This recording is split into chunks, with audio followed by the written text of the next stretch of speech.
Paano si kuya? Walang kuya. Paano si kuya kung walang kuya? Saan iiyak si kuya kung walang kuya si kuya? At kanino?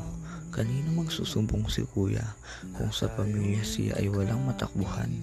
Maraming gabi, maraming oras akong napapaisip habang nakatitig sa dilim. Bakit nga ba wala akong kuya? Hindi ba dinais ng Diyos na magkaroon ako ng proteksyon?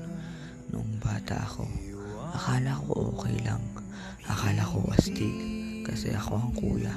Pero habang tumatanda ako, habang pabilis ang ikot ng mundo, doon ko napatunayan na magulo pala talaga.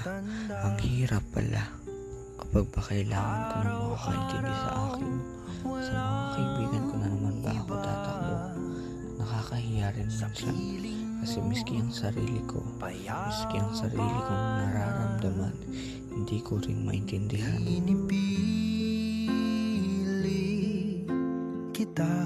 Ang tingin kasi ng lahat kapag ikay isang kuya, dapat malakas ka, bawal kang matumba, bawal kang umiyak.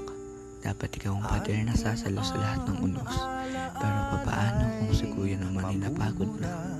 Papaano kung si kuya naman ay gusto magpahinga? Gusto ko lang naman maranasan, kahit minsan, kung papaano magkaroon ng isang kuya na magsasabi sa akin na, hayaan mo na, ako ang bahala. Kaya mo yan.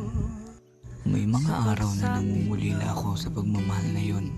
Naiinggit ako sa iba kapag nakikita ko silang may kasamang kuya na pumoprotekta sa kanila.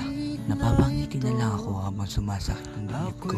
Kaya sa'yo siguro magkakuya, no? Yung masasabi mo lahat ng problema mo nang walang takot na husgahan ka o isiping mahina ka.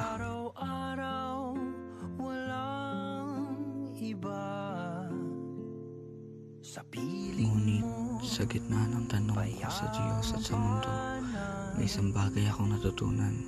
Kahit walang kuya si kuya, may mga mas maliliit pa akong kapatid na nakatingin sa akin at maaari pa rin ako maging kuya sa kanila.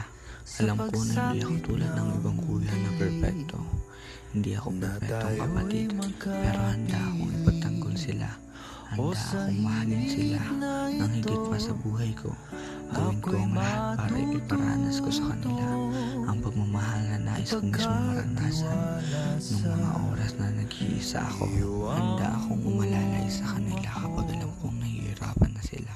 Dahil miski si kuya alam na kung gaano kahirap maglakad sa dilim ng walang gabay.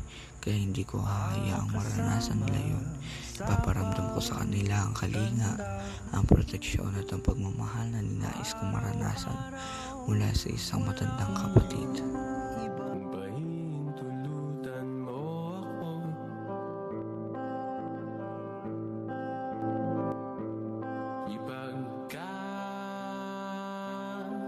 Ipagkatiwala ko sana sa'yo.